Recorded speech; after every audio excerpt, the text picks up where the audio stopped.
नमस्कार मित्रों, उम्मीद करता हूँ आप सभी अच्छे होंगे। यूपीएससी की जर्नी में आप सभी का स्वागत है। आज हम डिस्कशन करेंगे ऐसे सेगमेंट पर जो हर किसी यूपीएससी के एस्पिरेंट के जहन में घूमता है, जिसको हम लोग बोलते हैं आंसर राइटिंग। ये बड़ा गंभीर और भयानक सा एक सेगमेंट है, जहाँ स्टूडेंट पूरे जीएस की तैयारी कर लेता है लेकिन ऐसे राइटिंग की ऐसे नहीं लिख पाता है। तो आज जानेंगे कि ऐसे लिखना क्यों महत्वपूर्ण है, ऐसे बेहतर कैसे लिखा जाए, ऐसे लिखने के लिए हमारे पास कौन कौन से पैरामीटर्स होने चाहिए, क्या ऐसे लिखने के लिए हमें कोई किताब को परचेज करना है, उसे पढ़ना है, या ऐसे लिखने के लिए जो मौलिक आर्टिकल्स वगैरह हैं जो हमारे पास ज्ञान इकट्ठा किया उसको किस तरीके से इंटरलिंक किया जाए, कैसे उसके पैराग्राफ बनाएं, कैसे उसको हम लोग आपस में प्रभाव की तरह कन्वर्ट करें, इंट्रोडक्शन कैसे लिखें, मुख्य पाठ कैसे लिखें, कंक्लूजन कैसे लिखें, ये सारी अवधारणाओं में हम लोग बात करेंगे। या यूपीएससी के अंतर्गत ऐसे का सिलेबस क्या होता है, या स्टेट पीएससी में सिलेबस क्या होता है। लेकिन हम जानते हैं पहले ऐसे क्यों इंपॉर्टेंट है, पहले इसके बारे में जानने का प्रयास करते हैं। सबसे पहली बात है, यूपीएससी का जब आप एग्जाम दे रहे हो स्टेट पीएससी का, ध्यान रखना उसमें हर किसी स्टूडेंट्स के ध्यान रखना जहन में अगर देखा जाए तो कुछ पिलर्स होते हैं जहां अच्छे नंबर आप आ जाते हैं, जहां से हम अच्छे नंबर गेन कर सकते हैं, प्राप्त कर सकते हैं, जो आपके लिए सिलेक्शन से लेकर रैंक डिसाइड इन सब चीज़ों में महत्वपूर्ण रोल अदा करते हैं। तो मैं अपने यूपीएससी की इस यात्रा के तहत जो धौलपुर हाउस तक पहुंचा, इन सब चीज़ों के माध्यम से चीज़ें देखे जाएंगे, अनुभव से मैं आपको बताऊंगा कि कैसे आंसर राइटिंग या ऐसे हमें लिखना चाहिए। चलें, यूपीएससी को क्वालिफाई करने के लिए 3 चीज़ों का विशेष ध्यान रखना है। पहले, अच्छे नंबर प्राप्त करने हैं तो पहले आपको ऐसे पे सबसे जबरदस्त कमांड होनी चाहिए जहां से बेहतर नंबर प्राप्त कर सकते हैं।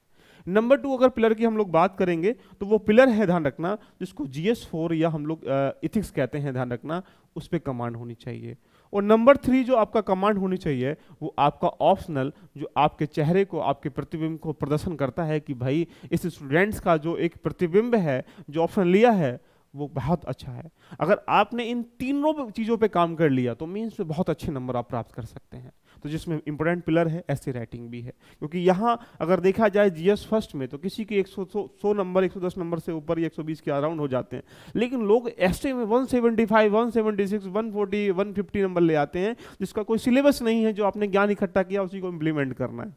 अब विषय बन जाता है कि हम क्रमबद्ध तरीके से पढ़ेंगे ऐसे क्या होता है, इसका सिलेबस क्या है ना, इसका सिलेबस क्या है, साथ में हम लोग जानेंगे कि ये महत्वपूर्ण क्यों है, इंपॉर्टेंट क्यों है, इसके बारे में जानने पड़ेंगे। फिर यूपीएससी में इसकी नीड क्यों पड़ी, इसको भी जानेंगे। साथ में यूपीएससी में स्ट्रक्चर क्या होता है ऐसे का, इसको भी जानेंगे। या उसके बाद हम लोग जानेंगे स्ट्रक्चर के जो डायमेंशन होते हैं उनको क्लिक करने के लिए क्या क्या पैरामीटर्स दिमाग में होने चाहिए, या हम लोग किसी ऐसे को लिखते समय मूलभूत किन किन बातों का ध्यान रखें। कुछ ऐसे आज हम लोग इंट्रोड्यूशन क्लास के साथ में हम डिबेट करेंगे। चलें, एक बार सभी लोग प्यार से, अगर आपको लगता है कि ये सारी सीरीजें आपको लाभान्वित कर रही हैं तो एक बार जरूर सपोर्ट करने के साथ साथ, आपसे ये सब्सक्राइब करने के साथ साथ आप कहीं ना कहीं कमेंट जरूर करिएगा। चलें, पहले हम लोग बात कर लेते हैं कि निबंध क्या है। दिखेगा निबंध मतलब, अगर इसको हम लोगों ने ध्यान रखना, एक अगर शाब्दिक अर्थों में देखा जाए तो यहाँ आपके दिमाग में एक जहन में बिन बन जाएगा। अगर इसको एक लॉजिकल वर्ड में देखा जाए तो यानी नी और संधि विच्छेद में अगर देखा जाए तो नी और प्लस जो वंद हो जाएगा निबंध, इसका शाब्दिक अर्थ होता है जिसका कोई बंधन ना हो। देखो, जिसका कोई बंधन ना हो, ध्यान रखना। यानी जब भी कोई प्रश्न आएगा तो बिना बंधन के लिखना है, ध्यान रखना। ऐसा तो है या नहीं है? नहीं है।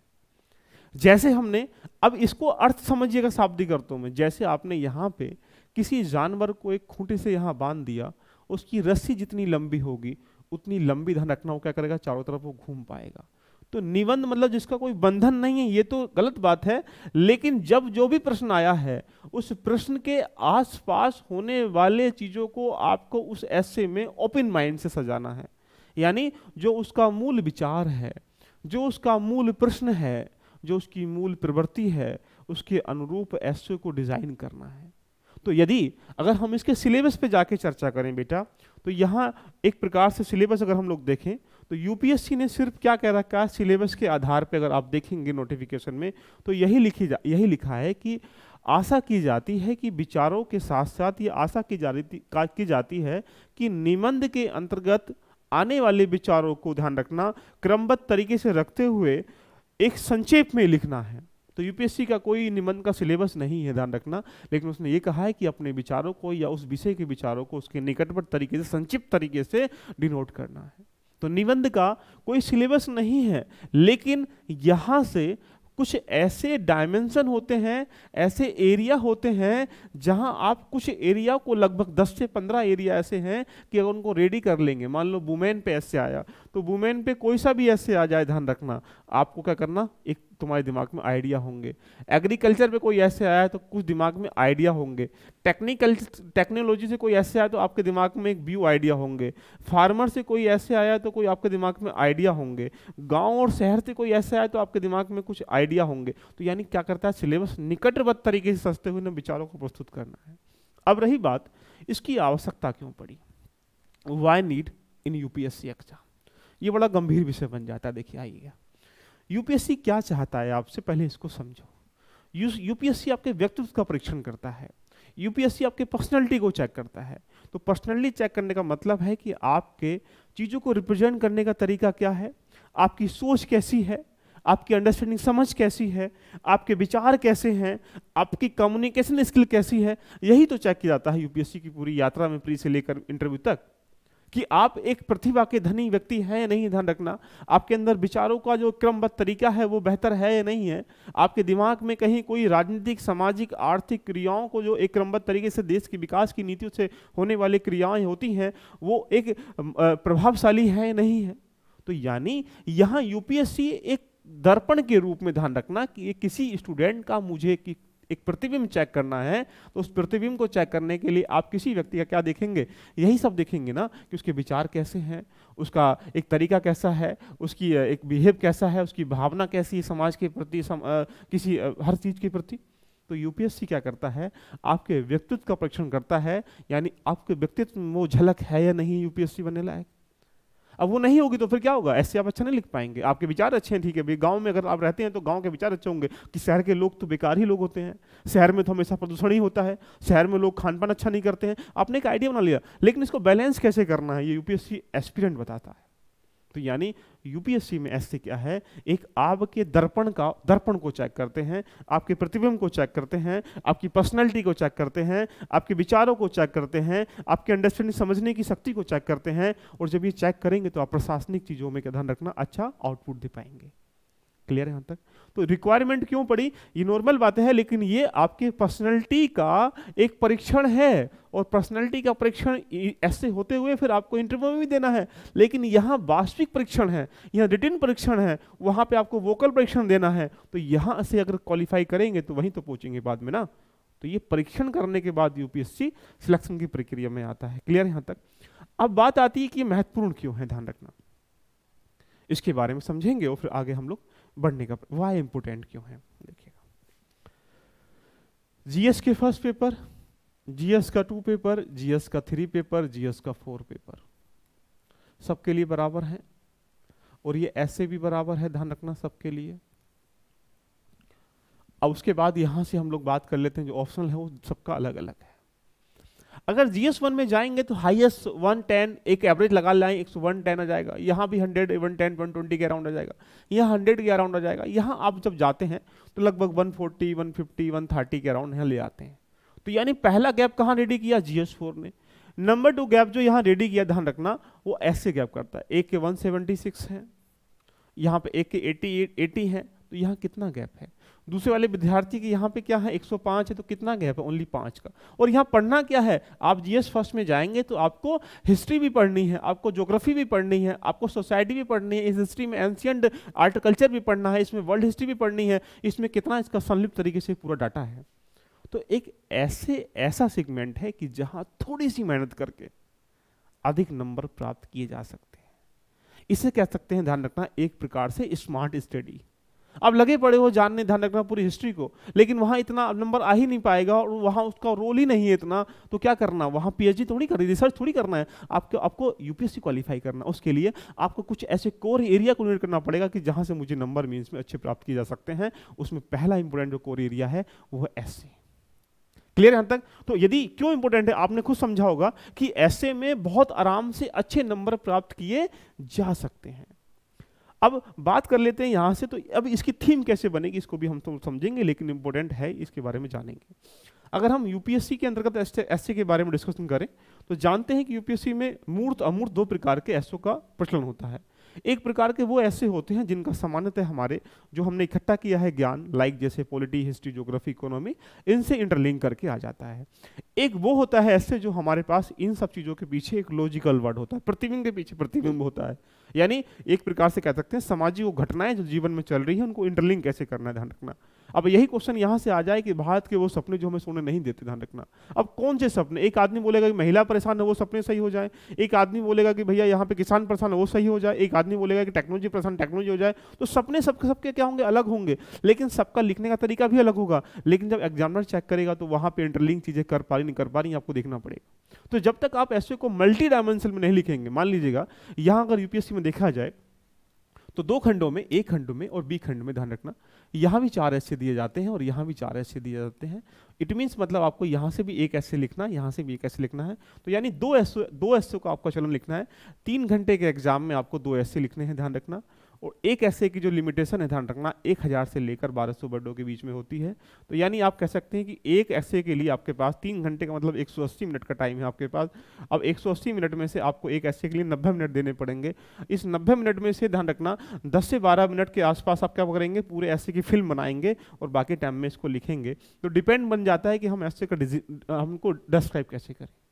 यूपी पीसीएस के अंतर्गत हम लोग आ जाएंगे। तो यूपी पीसीएस में अगर देखा जाए तो यहाँ से इसको भी एक बार साथ देख लीजिएगा आप लोग। इसको 3 पार्ट में, ए खंड में, बी खंड में और यहाँ पे सी खंड में क्या होता है? ऐसे का रोल होता है। यहाँ जो ऐसे का पेपर होता है यूपी पीसीएस में मेंस में 150 नंबर का होता है। 50 नंबर में ए खंड से, 50 में बी खंड से, 50 में सी खंड से। यानी इसके भी 3 पार्ट दिए जाते हैं, इसके भी 3 पार्ट दिए जाते हैं, इसके भी 3 पार्ट दिए जाते हैं। यहाँ से आपको एक ऐसे लिखना है, यहाँ से एक ऐसे लिखना है, यहाँ से एक ऐसे लिखना है। कुल मिलाकर ये 150 नंबर के ध्यान रखना होता है। तो ये पूरी कहानी आपके दिमाग में बन पा रही होगी कि यहाँ वर्डों की जो सीमा है होता है 700 से लेकर 800 के बीच में होती है। तो यहाँ 700 के रूप में ऐसे लिखना है एक उसका। तो जब तक आप चीज़ों को नहीं समझ पाएंगे, भैया वहाँ 3 ऐसे और वहाँ पे 2 ऐसे, अब जब तक इन चीज़ों को आप लोग नहीं समझ पाएंगे तो बड़ा मजा सा आपको जीवन में नहीं आएगा। अब पॉइंट बन जाता है, अगर हम लोग यूपीएससी के एस्पेक्ट से अगर चीज़ों को टैकल करें तो ऐसे की जो फिल्म है इसकी एक कहानी आप देख लीजिएगा। मैं इसको लेके चलता हूँ, देखिएगा। 2022 में ये 4 ऐसे आपको दिए गए हैं। एक ऐसे आपको यहाँ से लिखना है, एक ऐसे यहाँ से लिखना है।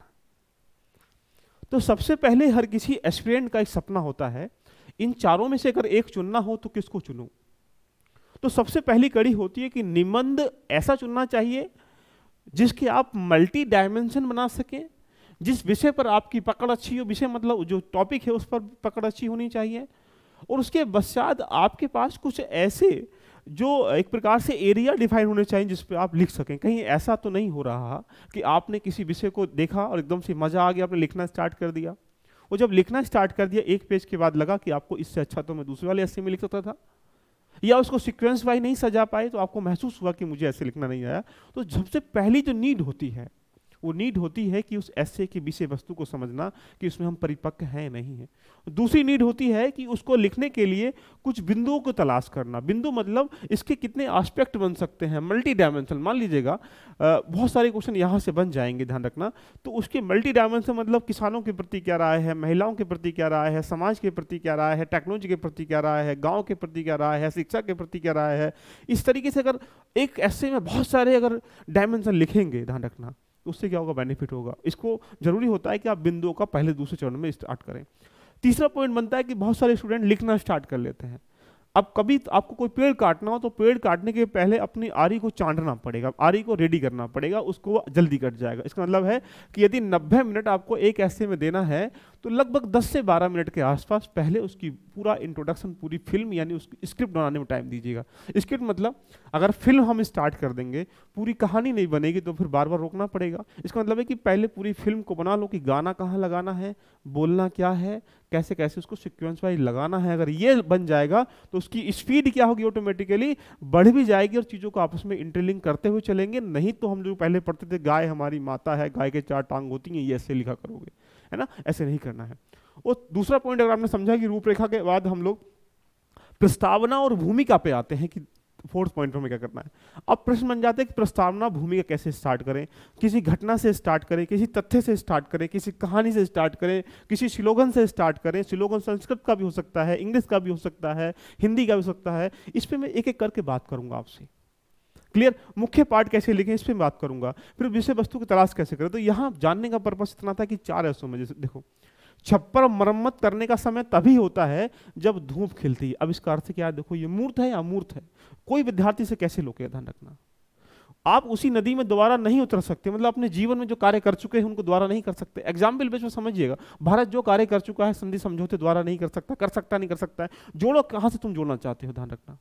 और भी देखिए, हर एसएमएस के लिए मुस्कुराहट ही चुनिंदा साधन है। कितना अच्छा क्वेश्चन दिया, मुस्कुराहट के लिए चुनिंदा साधन क्या है, ध्यान रखना। जब घबराहट हो, समस्याएं हो, वहां मुस्कुरा दीजिएगा, निकल जाओगे वहां से। लेकिन लिखे क्या, इसमें दिक्कत ही आ जाती है। इसमें कौन कौन से पैरामीटर इकट्ठे करें, केवल इसलिए ही कि आपके पास विकल्प है, इसका यह अर्थ कदापि नहीं है कि इनमें से किसी को भी ठीक होना ही होगा। ध्यान, आपके पास विकल्प है, ध्यान रखना। क्या जरूरी है कि दोनों ही जो विकल्प हैं सही हो? बताओ, लिख दो, क्या लिखना है भैया इसमें यार। ऊपर देखेंगे, जहाज बंदरगाह के भीतर सुरक्षित होता है, परंतु इसके लिए तो वह होता ही नहीं है। कितना अच्छा क्वेश्चन, मतलब जहाज जो है सुरक्षित कहाँ है, बंदरगाह जो निकट होता है जहां रुकता है, लेकिन उसके लिए तो बना ही नहीं, वो तो तैरने के लिए बना है। बताओ कहा कैसे लिखोगे इसका, ऐसे भाई 2022 कैसे है ये। जीवन में जो समस्याएं हैं, ध्यान रखना, ये जीवन में जो सुख आनंद है, जोड़ो, कहां से जोड़ना है इसको, टेक्नोलॉजी जोड़ना है, किसे जोड़ना है, समझिएगा। अब सोचिएगा, इतिहास वैज्ञानिक मनुष्य के रूमानी मनुष्य में विजय हासिल करने का एक सिलसिला है। यानी इतिहास वैज्ञानिक जो है मनुष्य की रूमानी मनुष्य का, मतलब इतिहास से हम क्या सीख रहे हैं यार। जब ऐसे ऐसे आएगा तो अब एक भी ऐसे तुम दिखा दीजिएगा इसमें, मूर्त ऐसे, सारे अमूर्त ऐसे हैं। अब इसे कैसे टैकल करेंगे, 1 बाय 1 करके हमको समझना है, क्योंकि एक लंबी जर्नी है ऐसे की। तो अब हमारे साथ, मैं आपके सामने ओपनली बोल रहा हूँ कि आपके साथ कैसे मैं रहूंगा, इसके विषय हम डिस्कशन करते हैं। ये ऐसे सारे ऐसे, ध्यान रखना, कम से कम अब मैं कहूँ तो लगभग आपको 3 से 4 सालों का ऐसों का अभ्यास, 5 सालों के ऐसों का अभ्यास तो कर लेना ही चाहिए। अब यहाँ से प्रश्न बन जाता है कि हम आपके साथ किस तरीके से चीजें टैकल करेंगे, क्या रोल रहेगा, यह हम बात कर लेते हैं। मैं आपके साथ, आप 2023 का एग्जाम दे रहे हैं यूपीएससी का, पीसीएस का, 2024 का एग्जाम दे रहे हैं, 2025 का एग्जाम दे रहे हैं, या इसके बाद 2026 का देंगे, कोई ऐसे लिखने की एक बार कला सीख जाएंगे। आपने मोटरसाइकिल चलाना सीखा था 2010 में, 5 में, जब भी, तो ये तो है नहीं कि 10 साल 20 साल बाद भूल जाएंगे, एक कला आ जाएगी। तो कला है आर्ट आंसर राइटिंग की। कैसे कैसे क्या करेंगे पूरी कहानी समझेंगे, लेकिन हम लोग एवरी वीक, ध्यान रखना, एवरी वीक आपको ध्यान रखना, इस पे पूरा एक ऐसे को मैं कराऊंगा। उस ऐसे को लिखने का तरीका क्या होना चाहिए, क्या उसके डायमेंशन बनने चाहिए, कैसे आयाम को इंटरलिंक करें, कैसे तथ्यों के साथ जोड़ना चाहिए, आंकड़े कैसे होने चाहिए, ध्यान रखना, लिखने का प्रवाह कैसा होना चाहिए, ये सारी बातें हम इसके साथ करेंगे।